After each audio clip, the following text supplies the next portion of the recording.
जय हिंद दोस्तों, स्वागत करता हूं आपका एडू36 के इस ऑनलाइन प्लेटफॉर्म में। दोस्तों आज हम लोग छत्तीसगढ़ करंट अफेयर की बात करने वाले हैं। छत्तीसगढ़ करंट अफेयर में जो जनवरी माह की बात करेंगे।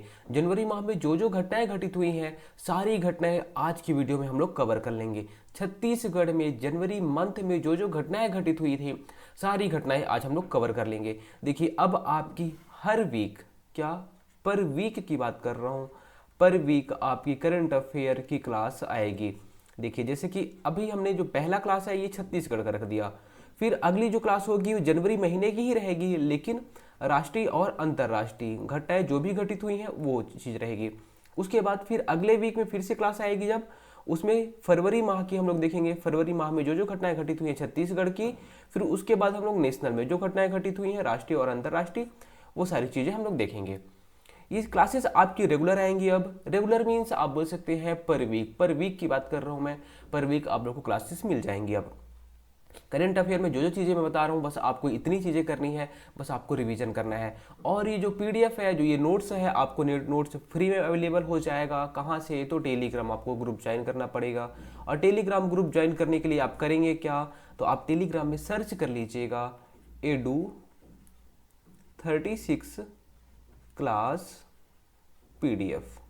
ये आपको सर्च करना है। ये चीज़ जहां आप सर्च करेंगे तो वहां पे देखेंगे लगभग 600 मेंबर के आसपास जुड़े हुए हैं अभी एडू36 क्लास पीडीएफ में, है ना। इस ग्रुप में आप ज्वाइन हो जाइएगा। आपको फ्री में जितनी भी क्लासेस, सारी क्लास का पीडीएफ फ्री में प्रोवाइड करा दिया जाता है। चलिए अब बिना देरी के चलते हैं आज की क्लास की ओर। देखिए, पहला अभियान, जो पहला करंट अफेयर है वो ये है कि नया सवेरा अभियान। आपसे क्वेश्चन क्या पूछेगा? पहला क्वेश्चन तो ये पूछेगा कि नया सवेरा अभियान का पर्पस क्या है। दूसरा क्वेश्चन आपसे ये पूछेगा कि आखिर ये शुरू किसने किया है, किस विभाग ने शुरू किया है। गृह विभाग पूछ देगा, स्वास्थ्य विभाग पूछ देगा, है ना, शिक्षा विभाग पूछ देगा। तो किस विभाग द्वारा ये शुरू किया गया है ये भी पूछ सकता है एग्जाम। कौन से जिले में शुरू किया गया है ये पूछ सकता है। तीन ही क्वेश्चन यहाँ से बनेंगे, इससे बाहर क्वेश्चन नहीं बनेगा। नया सवेरा अभियान, पहली बात, किसने शुरू किया है? तो देखिए, गरियाबंद जिला पुलिस द्वारा ये शुरू किया गया है। किसके द्वारा? गरियाबंद जिला पुलिस द्वारा ये शुरू किया गया है।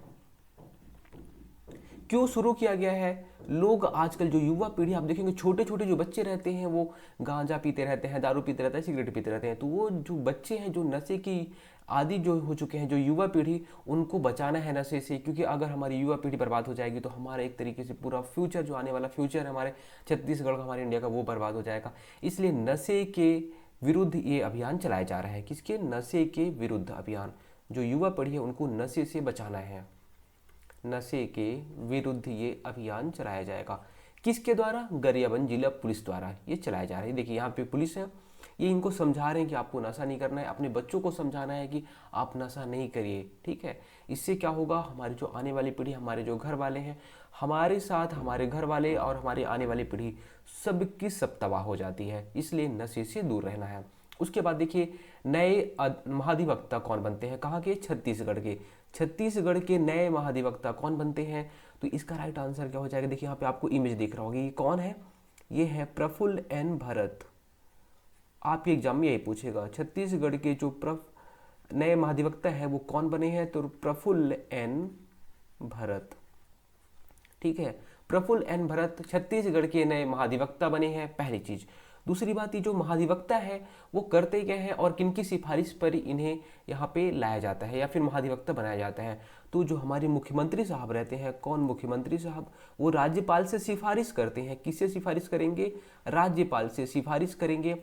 उसके बाद महाधिवक्ता की नियुक्ति की जाती है। महाधिवक्ता काम क्या करते हैं? तो महाधिवक्ता का काम रहता है सरकार की ओर से जो भी केसेस लड़ने रहते हैं वो महाधिवक्ता करेगा। देखिए, अब राज्य सरकार या फिर, हाँ, आप बोलेंगे विष्णुदेव साय जी जाए, अब इनके खिलाफ कुछ मान लीजिए, इनके वो जो भी कोई विधेयक लाए हैं उनके विधेयक के खिलाफ अगर मान लीजिए कुछ बातें चलती हैं, तब वो थोड़ी ना चाहेंगे कि वहाँ पे जाके बोलेंगे कि ठीक है, ऐसा सही है, ये गलत है। तो क्या करते हैं? महाधिवक्ता की नियुक्ति करते हैं। सरकार की ओर से महाधिवक्ता रहता है जो कि सरकार की ओर से मुकदमे लड़ता है, वो जो भी कानून रहता है उसके खिलाफ लड़ता है, ठीक है।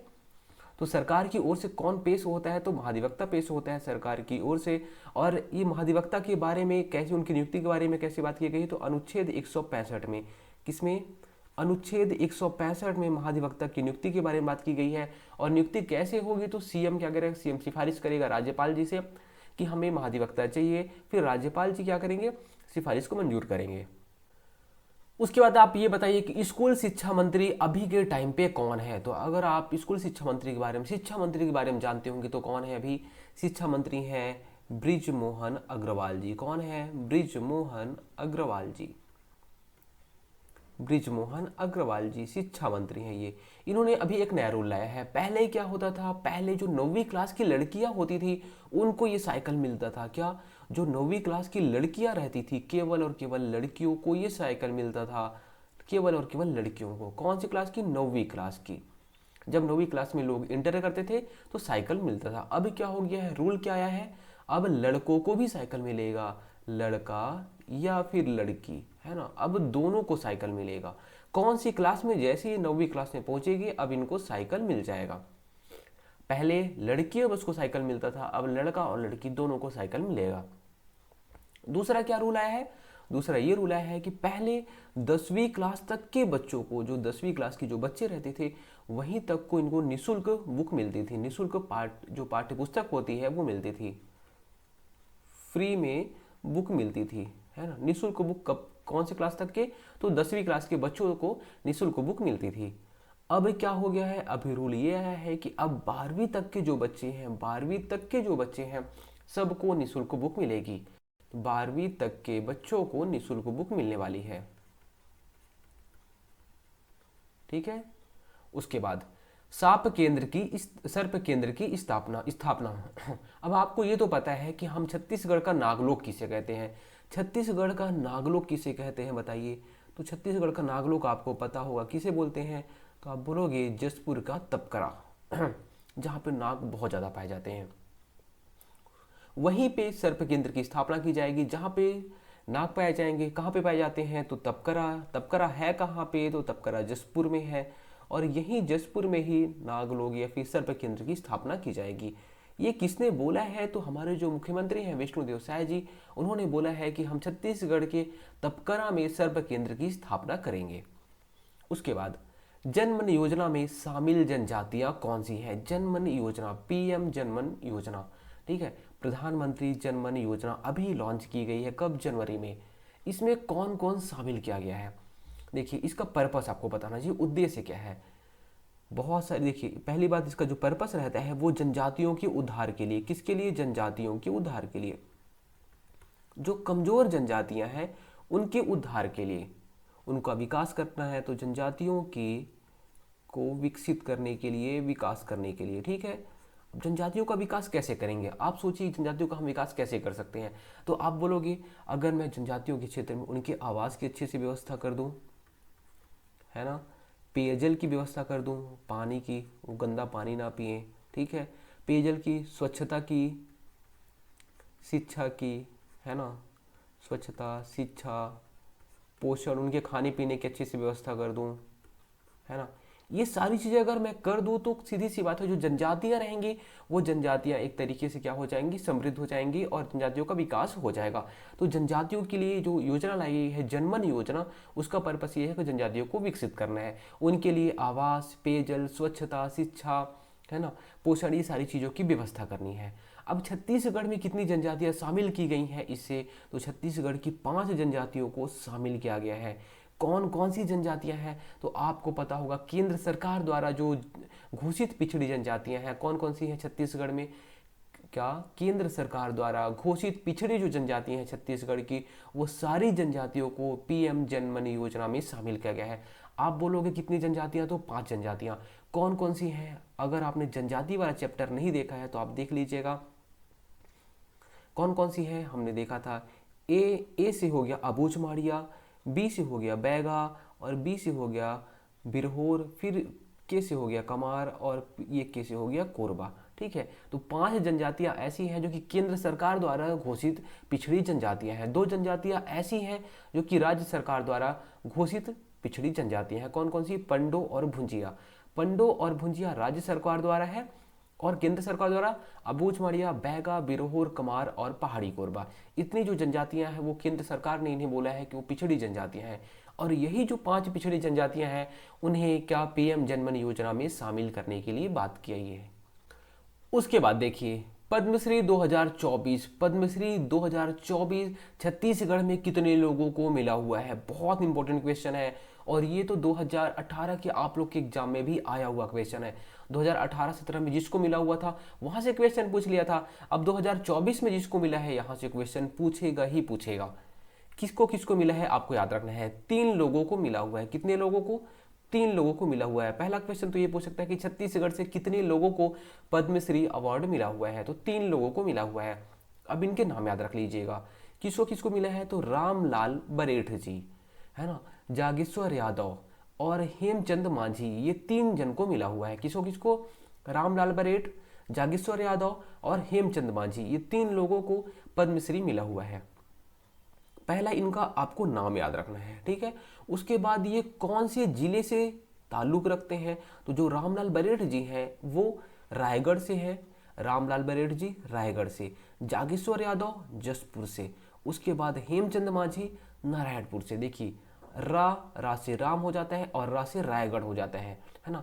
रामलाल रायगढ़ से, फिर जागेश्वर जागेश्वर और जा से जसपुर, है ना, तो जागेश्वर जी जसपुर से हैं। हेमचंद मांझी कहाँ से हैं? तो नारायणपुर से हैं। आप इनके बारे में याद रख लीजिएगा। रामलाल बरेठ जी, जागेश्वर यादव और हेमचंद मांझी, 3 लोगों का नाम आपकी जुबान पे होना चाहिए और आपको याद होना ही चाहिए। अब इनको किस किस क्षेत्र में ये पुरस्कार मिला हुआ है? रामलाल बरेठ जी किस क्षेत्र से थे? तो रामलाल जो बरेठ जी थे ये कला क्षेत्र से संबंधित थे। किसे? कला क्षेत्र में इन्हें पद्मश्री पुरस्कार मिला हुआ है। फिर जागेश्वर यादव जी को किस क्षेत्र में पद्मश्री पुरस्कार मिला हुआ है? तो जागेश्वर यादव जी को इसमें सामाजिक कार्य में। उसके बाद जो हेमचंद मांझी जी हैं इनको किस क्षेत्र में? तो इनको चिकित्सा के क्षेत्र में ये पुरस्कार मिला हुआ है, ठीक है। अब याद कैसे करेंगे? देखिए रामलाल, कहीं ना कहीं राम भगवान की बात होती है और राम भगवान की जब अभी बात होती है, जब अभी मंदिर बना हुआ था तो आपने देखा होगा एक से एक आर्टिस्ट लोग इन्हें बनाए हैं। जो मंदिर है आर्टिस्ट लोग बनाए हैं। फिर जब कहीं भी जब ये राम मंदिर को दिखाया जा रहा था, बहुत सारे आपने देखा होगा मड़ी या फिर मेले में आप गए होंगे, तो वहाँ जो राम भगवान से संबंधित जो रामायण की कथा थी, रामायण की कथा को प्रदर्शनी के रूप में दिखाया जा रहा था।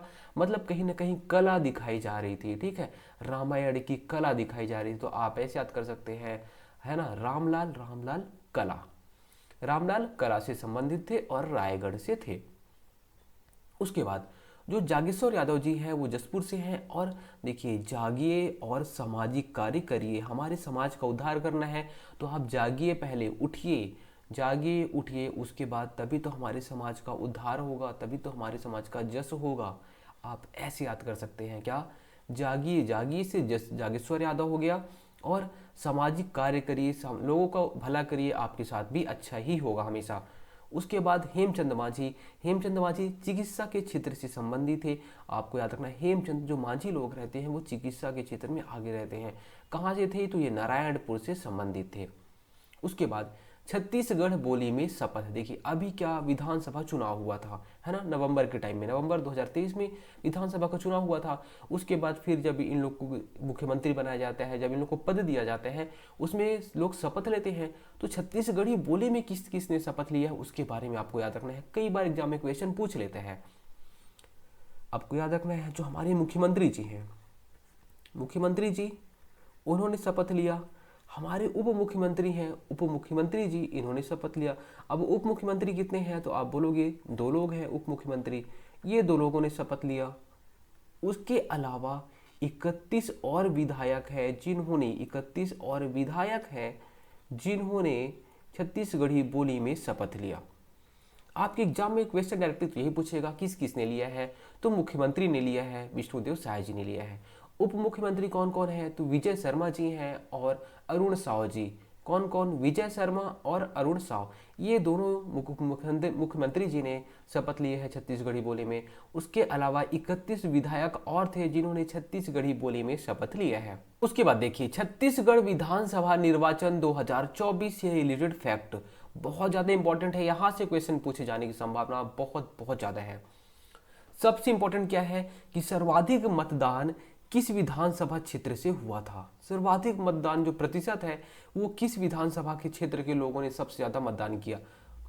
तो आपको याद होगा, देखिए कुरुद जो विधानसभा क्षेत्र है हमारे छत्तीसगढ़ में कुल कितने विधानसभा क्षेत्र हैं, तो आप बोलोगे 90 विधानसभा क्षेत्र हैं। 90 विधानसभा क्षेत्र में से एक विधानसभा क्षेत्र है जिसका नाम है कुरुद, वो कुरुद के लोगों ने सबसे ज़्यादा वोट किया। मान लीजिए अगर कुरुद के 100 लोगों ने वोट किया, 100 लोगों का वोटर लिस्ट में नाम है, तो 90 लोगों ने उसमें वोट किया है। वही वोटिंग परसेंटेज बहुत ज़्यादा होता है, बहुत ही ज़्यादा होता है। तो वहाँ के लोग बहुत ज़्यादा एक्टिव थे। कहाँ के? कुरुद विधानसभा क्षेत्र के लोगों ने सबसे ज़्यादा वोट किया। फिर दूसरा सिहावा आप याद कर सकते हैं, सिहावा के लोगों ने सबसे ज़्यादा, कुरुद के लोग एक्टिव थे, उसके बाद सिहावा के।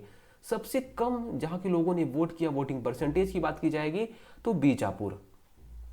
अगर 100 लोगों का वोटर लिस्ट में नाम है तो टोटल और केवल 48% लोगों ने या फिर 48 लोगों ने ही बस वोट किया है।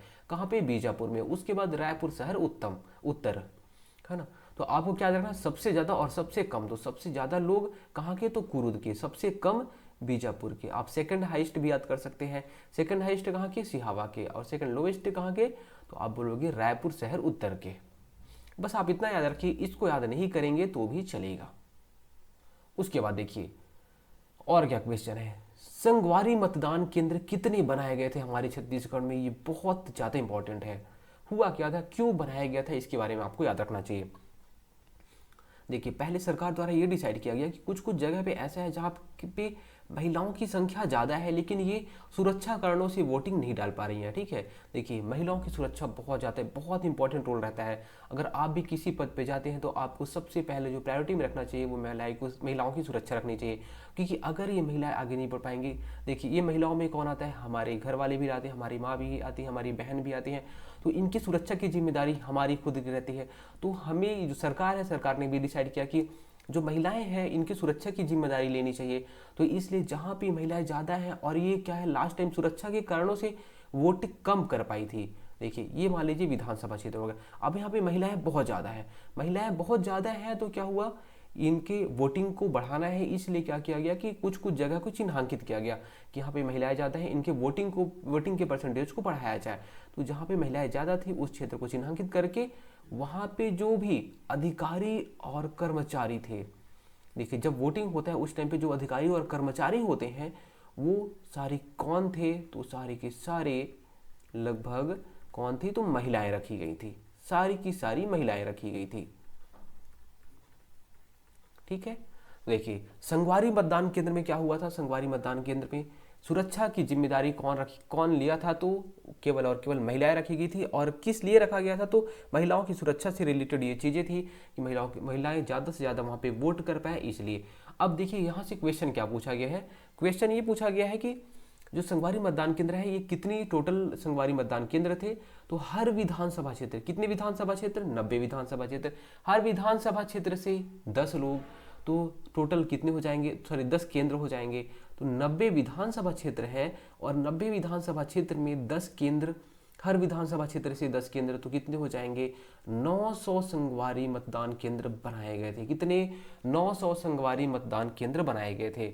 देखिए आपको पता होगा, मान लीजिए आप कुरुद विधानसभा से आते हैं तो ये विधानसभा क्षेत्र एक हो गया, एक यहाँ पे लोग जा सकते हैं वोट, यहाँ के लोग यहाँ पे वोट कर सकते हैं, एक लोग एक यहाँ पे वोटिंग क्षेत्र बन गया, एक वोटिंग केंद्र यहाँ पे बन गया, ऐसे बहुत सारे वोटिंग केंद्र बन जाते हैं। तो कितने वोटिंग केंद्र बनाए गए थे? तो 900 वोटिंग केंद्र बनाए गए थे, मतदान केंद्र बनाए गए थे। उसके बाद आदर्श मतदान केंद्र, आदर्श मतदान केंद्र में क्या किया गया था? तो आदर्श मतदान केंद्र में लोग ज़्यादा से ज़्यादा लोग यहाँ पे आए हैं, तो उसके लिए यहाँ उनके लिए फूल हार का, है ना, फूलों से स्वागत, फूलों से स्वागत। सोचिए क्या मस्त व्यवस्था की गई थी। आइए आप वोट तो करिए, आप फूलों से आपका स्वागत किया जाएगा। इसके अलावा प्रदर्शनी, यहाँ पे चित्र और प्रदर्शनी की व्यवस्था की गई थी। आप आइए यहाँ पे फ़ोटो खिंचाइए अच्छे से। तो आदर्श मतदान केंद्र बनाए गए थे। कितने आदर्श मतदान केंद्र बनाए गए थे? तो टोटल 450 आदर्श मतदान केंद्र बनाए गए थे। देखिए 900 का आधा कितना हो जाता है? 450 आदर्श मतदान केंद्र बनाए गए थे। फिर युवा संचालित मतदान केंद्र कितने बनाए गए थे? तो युवा संचालित मतदान केंद्र 90 बनाए गए थे। और दिव्यांग जन द्वारा संचालित मतदान केंद्र कितने बनाए गए थे? तो ये भी 90 बनाए गए थे। मतलब जहाँ पे दिव्यांग जन जो है वहाँ पे पहली बात जो व्यवस्था की जिम्मेदारी रहेगी वो दिव्यांग जन लोग देखेंगे। तो कितने? तो 90 बनाए गए थे। उसके बाद देखिए संजीवनी, संजीवनी से क्वेश्चन पूछ सकता है आखिर ये संजीवनी है क्या? तो संजीवनी जो है वो वैज्ञानिकों द्वारा ये धान की नई किस्म विकसित की गई है। किसके द्वारा? तो वैज्ञानिकों द्वारा धान की नई किस्म विकसित की गई है। कहाँ के वैज्ञानिक? तो हमारे यहाँ क्या एग्रीकल्चरल यूनिवर्सिटी है, कृषि विश्वविद्यालय हमारे छत्तीसगढ़ में एकमात्र कृषि विश्वविद्यालय है। आप नाम बताइए कौन सा, उसका नाम क्या है? तो उसका नाम है इंदिरा गांधी, क्या? इंदिरा गांधी कृषि विश्वविद्यालय। कृषि विश्वविद्यालय के जो लोग हैं इन्होंने धान की एक नई किस्म विकसित की है, उसका नाम क्या है? तो उसका नाम है संजीवनी। आपके एग्जाम में क्वेश्चन क्या बनेगा? आगे ये संजीवनी है क्या, किसकी नई किस्म है, किसकी? तो धान की नई किस्म है। पूछ क्या लेगा? धान की नई किस्म है, गेहूं की है या फिर बाजरे की है, मक्के की है? तो धान की नई किस्म है जिसका नाम है संजीवनी। इंदिरा गांधी कृषि विश्वविद्यालय के लोगों ने इसे अभी क्या किया है? विकसित किया है। उसके बाद नई दिल्ली राजपथ झांकी में छत्तीसगढ़ की झांकी की थीम क्या थी? देखिए पहली बात, जो झांकी निकाली जाती है वो कब निकाली जाती है? तो जब गणतंत्र दिवस हमारा मनाया जाता है। कब गणतंत्र दिवस मनाया जाता है? तो 26 जनवरी को मनाया जाता है। जब इस बार 26 जनवरी को मनाया गया तो छत्तीसगढ़ की झांकी की थीम क्या थी? आपको यहाँ पे दिख रहा होगा, बहुत, ये देखिए यहाँ पे एक जन बैठा हुआ है और उसके सामने में बहुत सारे लोग बैठे हुए हैं। एक चलो में एक ये दरबार टाइप का दिख रहा है और ये दरबार है। कौन सा दरबार है? तो आपको यहाँ पे समझ में आएगा, ये दरबार है और ये जो दरबार का नाम है वो दरबार का नाम क्या है? मुरिया दरबार। मुरिया दरबार को दिखाया गया था इसमें। क्या? मुरिया दरबार को दिखाया गया था इसमें। इसके अलावा भी वहाँ पे एक चीज़ और यहाँ पे आपको दिख रहा है, देखो पीछे ये डोंगर टाइप का दिख रहा होगा। डोंगर मतलब पहाड़ी दिखता है ना, तो पहाड़ी देखिए यहाँ पे जो पीछे जो दिख रहा है ये एक्चुअल में यहाँ पे और भी चीज़ें दिखाई गई थी। तो वहाँ पे कोंडागांव जिले के जो बड़े डोंगर के एक राजा है, कौन? लिमाऊ राजा। ठीक है, तो आपको याद रखना है जो कोंडागांव जिले के बड़े डोंगर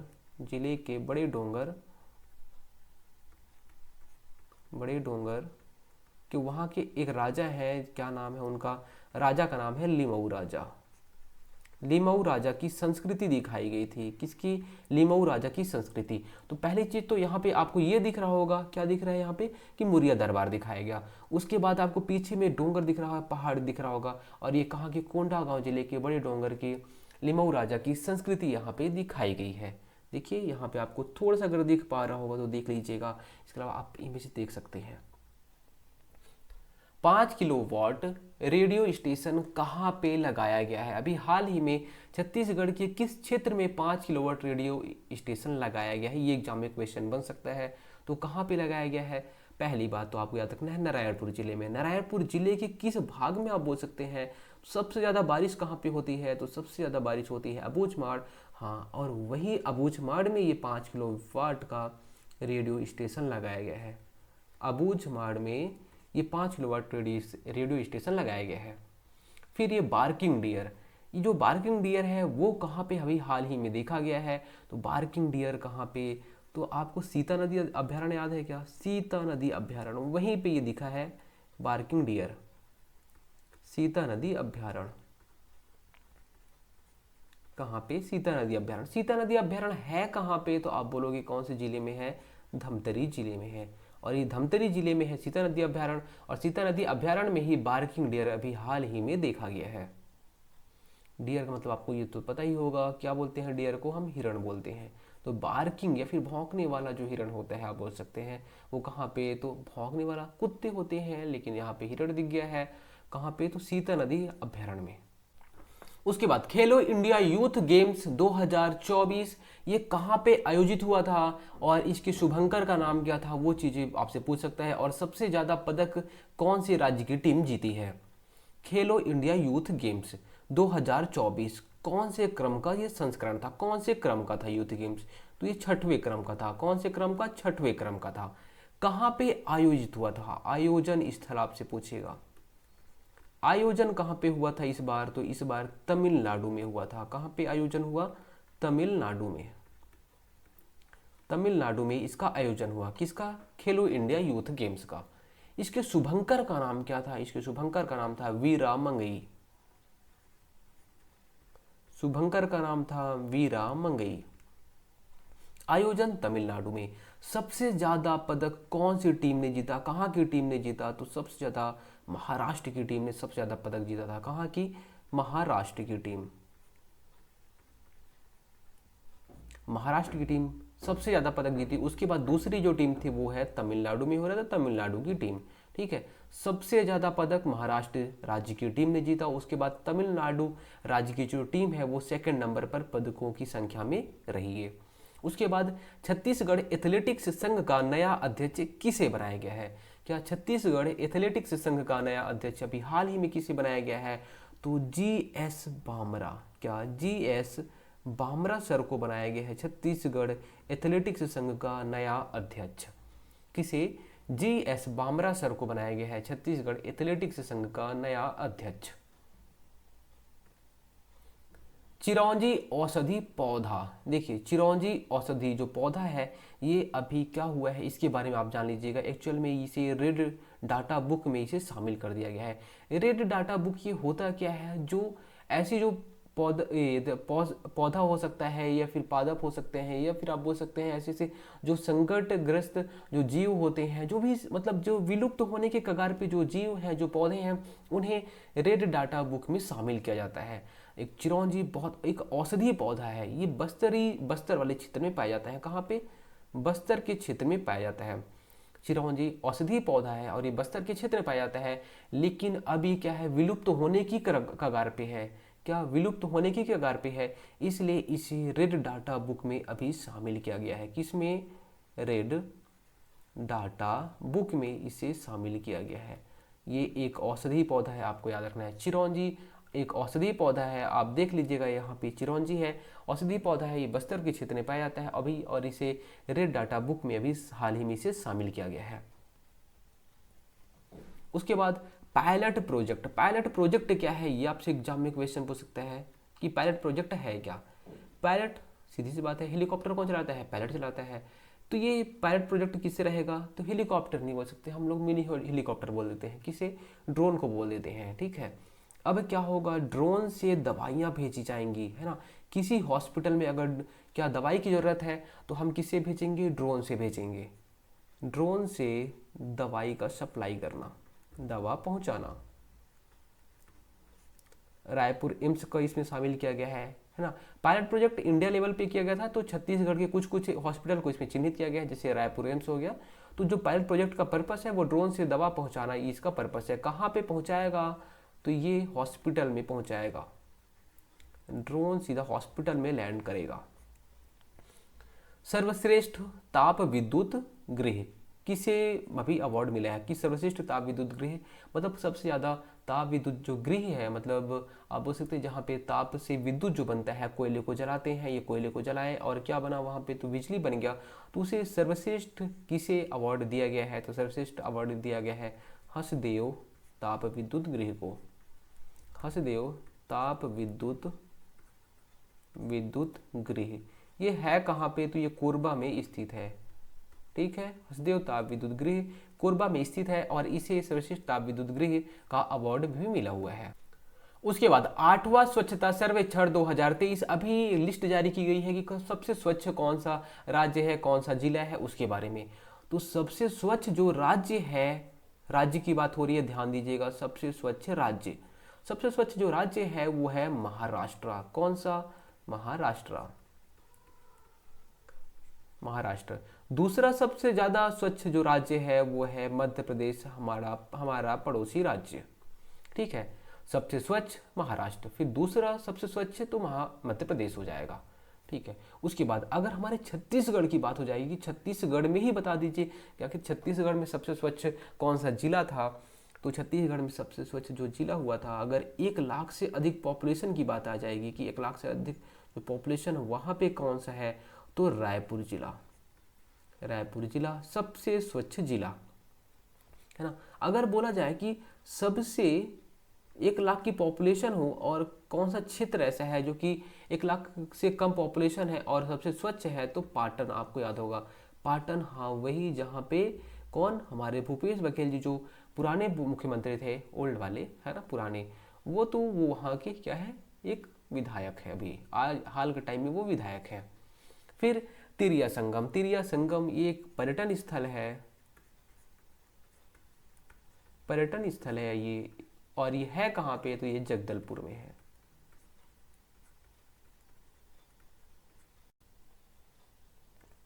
उसके बाद देखिए लास्ट अब, है ना, श्री अयोध्या धाम दर्शन योजना। श्री अयोध्या धाम दर्शन योजना अभी जब ये 22 जनवरी को, 22 जनवरी को ये यूज स्टार्ट किया गया। क्या स्टार्ट किया गया कि हम लोग जो राम मंदिर का जो उद्घाटन हुआ है वो कब हुआ है, तो 22 जनवरी को हुआ था। कब हुआ था, 22 जनवरी को ये उद्घाटन हुआ था, है ना। 22 जनवरी को उद्घाटन हुआ। अब यहाँ पे उद्घाटन आपको पता है कि नरेंद्र मोदी जी गए थे और बहुत सारे लोग गए थे, और ये मंदिर का आपको इमेज भी दिख रहा होगा। अब इसके दर्शन की बात आती है कि अब दर्शन कराया जाए लोगों को, तो इसमें दर्शन की जब बात आएगी तो कब से कितने एज के लोग अभी हमारे, देखिए सीधी सी बात है, ट्रेन चल रही है कि हमें अयोध्या धाम का दर्शन कराना है, तो ट्रेन चल रही है, तो ट्रेन में क्या है, लोग, अब ऐसा तो है नहीं कि पूरे छत्तीसगढ़ के लोग ही चले जाएंगे, तो जो सरकार अयोध्या के लिए स्पेशल जो ट्रेन चला रही है उसमें पहले चरण में बोला गया है कि जो भी 55 से ज़्यादा उम्र के हैं, 55 प्लस के जो लोग हैं, जिनकी उम्र 55 प्लस हो चुकी है, वो अयोध्या दर्शन कर सकते हैं। कौन सी ट्रेन से, तो अयोध्या धाम दर्शन के लिए जो स्पेशल ट्रेन चलाई जा रही है उसमें सॉरी। उसके बाद देखिए जो अयोध्या धाम दर्शन योजना है, इसमें कितने से कितने लोग, देखिए अभी आने वाली जो साल है, हर साल प्रतिवर्ष कितने लोगों को, तो प्रतिवर्ष 20,000 लोगों को टारगेट रखा गया है कि प्रतिवर्ष हम 20,000 लोगों को दर्शन कराएंगे। कहाँ का, तो अयोध्या धाम का जो दर्शन है प्रतिवर्ष 20,000 लोगों को दर्शन कराया जाएगा। अब कितने से कितने एज वालों को, तो 18 से जिसका एज ज़्यादा हो गया, 18 से लेके 75 साल के जो लोग हैं, इनके लोगों को अयोध्या दर्शन कराया जाएगा। पहले चरण में, अभी जो पहला चरण है इसमें 55 प्लस जो लोग हैं, पहले चरण में अभी के टाइम में पहले चरण में 55 प्लस जिसका एज हो चुका है वो जाके दर्शन कर सकता है। फिर दूसरे बार में देखा जाए कि जो 78 से और बड़े वाले हैं, है ना, जिनका ज़्यादा एज हो चुका है, वो लोग जाके वहाँ पे दर्शन कर सकते हैं। चलिए, लेकिन इसके लिए जब ये मतलब वहाँ पे उनको लोगों को दर्शन करने के लिए जाना रहता है, तो उसके लिए मेडिकल या जो जिला बोर्ड है, जो जिला मेडिकल स्वास्थ्य केंद्र रहता है, वहाँ से आपको एक परमिशन लेना पड़ेगा कि आप मेडिकली फिट है या फिर अनफिट है, ठीक है। तो वहाँ पे जो जिला मेडिकल बोर्ड है वो आपको वेरीफाई करेगा कि हाँ ये जाने के लायक है, यहाँ से जा सकता है, उसके बाद ही आपको वहाँ पे दर्शन के लिए अप्रूवल मिल पाएगा। तो किसके द्वारा, जिला मेडिकल बोर्ड द्वारा आपको अप्रूवल लेना पड़ेगा, तभी आप यहाँ से इस ट्रेन से जा सकते हो। अपने मन से जाना चाहते हो तो किसी के अप्रूवल की जरूरत नहीं है, बिंदास चले जाओ। तो दोस्तों उम्मीद करता हूँ सब कुछ आपको समझ में आ गया होगा। इसके अलावा भी अगर कुछ डाउट रहता है तो आप कमेंट कर सकते हैं। धन्यवाद।